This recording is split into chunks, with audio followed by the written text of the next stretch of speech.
quatrième partie qui fait suite au récit symbolique La créature polymorphe.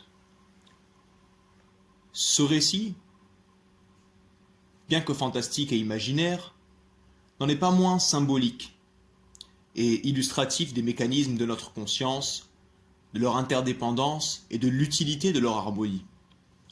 Ce qu'il faudrait y retenir comme principe fondamental est cependant l'unité intrinsèque de ces mécanismes. Toute l'histoire se déroule à l'intérieur d'un même être, et tous les protagonistes et les différents éléments cités ne sont autres que des divisions et subdivisions d'une seule et même conscience, d'où leur inévitable interaction et interdépendance, où les uns se fondent dans les autres, fusionnant et échangeant, non en vue de créer quelque chose de totalement nouveau, mais plutôt dans l'optique de laisser s'exprimer la nature profonde d'une présence latente et bien sûr causale, originelle. Il pourrait tout aussi bien s'agir d'un rêve que d'une profonde méditation, sa portée étant introspective et révélatrice de l'expression du subconscient au travers de certains attributs de la conscience humaine.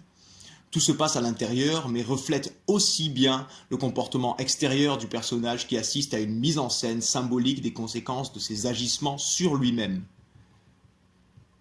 Mais à quoi pourrait bien me servir cette histoire et ces informations dans ma recherche d'une réponse à ce pourquoi ? En quoi ces lignes m'aideraient-elles à découvrir le sens de mon existence ? Eh bien voilà. L'existence, c'est nous qui la vivons. Chacun, tous, individuellement, mais aussi collectivement. Ne serait-il pas logique de commencer par se connaître soi-même, si nous voulons savoir ce que nous faisons ici ? N'est-il pas nécessaire de s'intéresser au « qui suis-je » associé au « pourquoi » ? Nous faisons partie d'une création-évolution où tous les éléments communiquent d'une façon ou d'une autre entre eux. Le principe est similaire dans une famille, dans une entreprise, dans une école, dans un pays, dans un continent et dans la relation entre les planètes et les astres de notre système solaire. Il en est de même pour notre corps et ses composants, et idem pour notre psychologie. Les éléments inconscients venus de la conscience objective, donc de la réception sensorielle, y ressurgiront consciemment après avoir été quelque peu synthétisés et associés par le subconscient. Autrement dit, et pour être plus bref et ne pas rentrer dans des cours de psychologie que je ne suis nullement apte à dispenser, le vécu extérieur forge l'intérieur et ce dernier redevient actif en s'extériorisant. C'est un mécanisme d'inspiration et d'expiration, pour une analogie avec la respiration, donc conscient et inconscient en parallèle, ou des mouvements alternés d'expansion et de contraction, comme notre univers. C'est aussi un magnétisme positif-négatif, actif et passif, masculin et féminin, un peu comme le soleil et la lune, en parlant de mythologie en relation avec l'introduction du récit. Et pourtant, il s'agit au fond d'une même entité, d'un univers, d'une expansion, en expansion et en contraction, dans lequel il y a le soleil et la lune, en interaction positive-négative, les planètes, dont notre système, dont notre Terre et ses continents et ses pays. Et dans ces pays, il y a des entreprises, des écoles et des familles composées d'êtres humains qui inspirent et qui expirent. Tout a son rôle dans l'entretien de l'harmonie de ce tout, les planètes autour du Soleil, des planètes autour du Soleil à l'humain lui-même.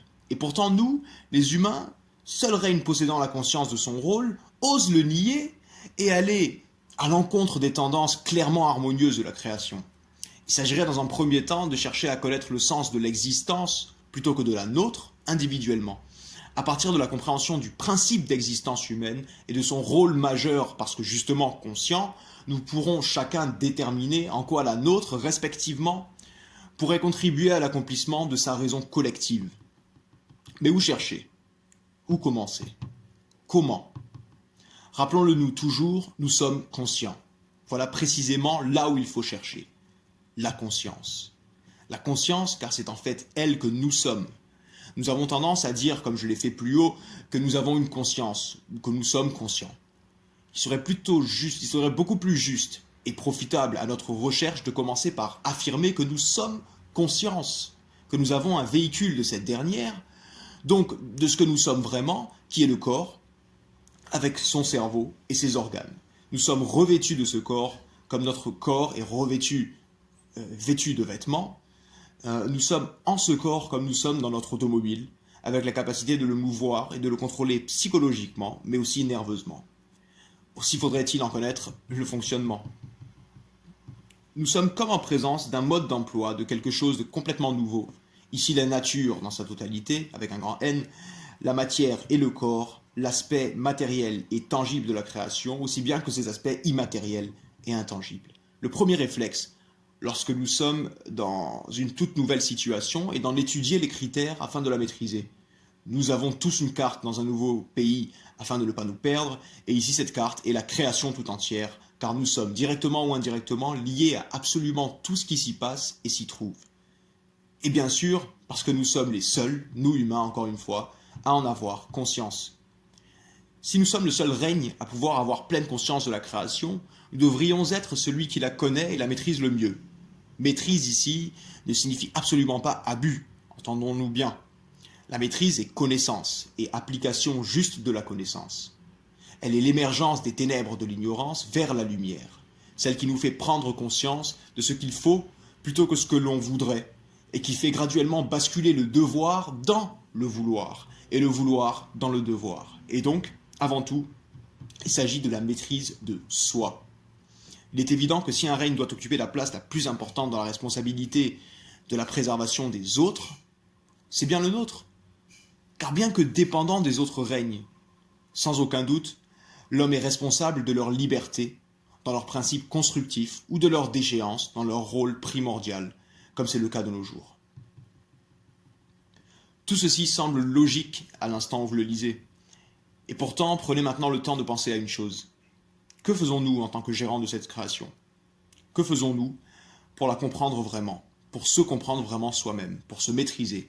Combien d'entre vous qui lisez ces lignes peuvent affirmer avoir pour sens à leur existence l'accomplissement du sens de l'existence elle-même, ou y avoir songé une fois? Il m'étonnerait que l'on soit bien nombreux.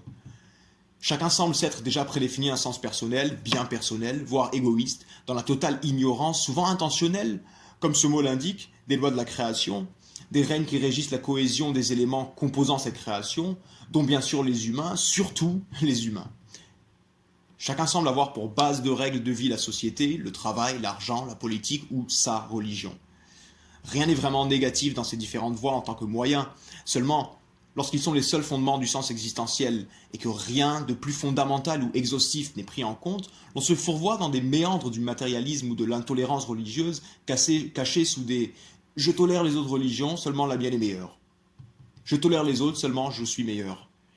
Et on y va avec les victimisations et les excuses.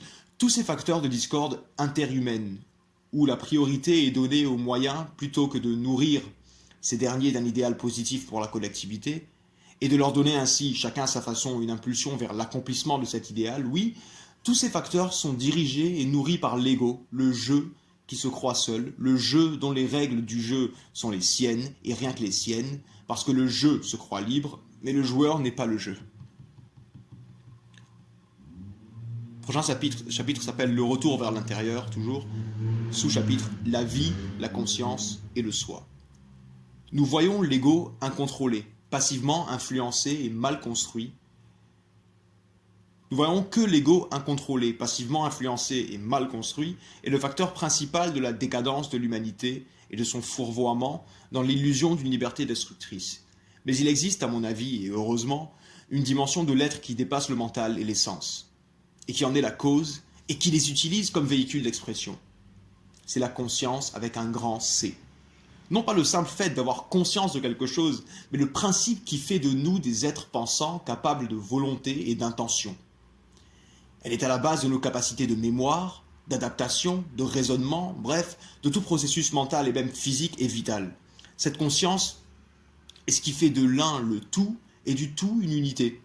Elle est en nous bien plus que ce que l'on considère objectivement comme étant nous. Par le culte de la vertu, nous laissons cette dimension profonde de nous-mêmes s'exprimer à travers ces véhicules et nous devenons alors un peu plus nous, à chaque couche épaisse retirée à ce que l'on dit à tort être nous. C'est la vie elle-même, nous sommes la vie elle-même. Plus que des êtres vivants, plus que des êtres conscients, nous sommes conscience et nous sommes vie. La vie est ce qui quitte le corps qu'elle anime à la transition qu'on appelle, entre guillemets, mort. La vie ne meurt pas, elle quitte son véhicule. La vie n'est pas une durée temporelle. Elle est sujette à l'évolution perpétuelle. La vie est belle, car avec elle vient l'harmonie et la beauté. Elle est infinie, c'est la présence du divin en ce que l'on appelle nous. Elle est ce qui retourne à sa source divine après le corps, ce je, entre guillemets, vêtement.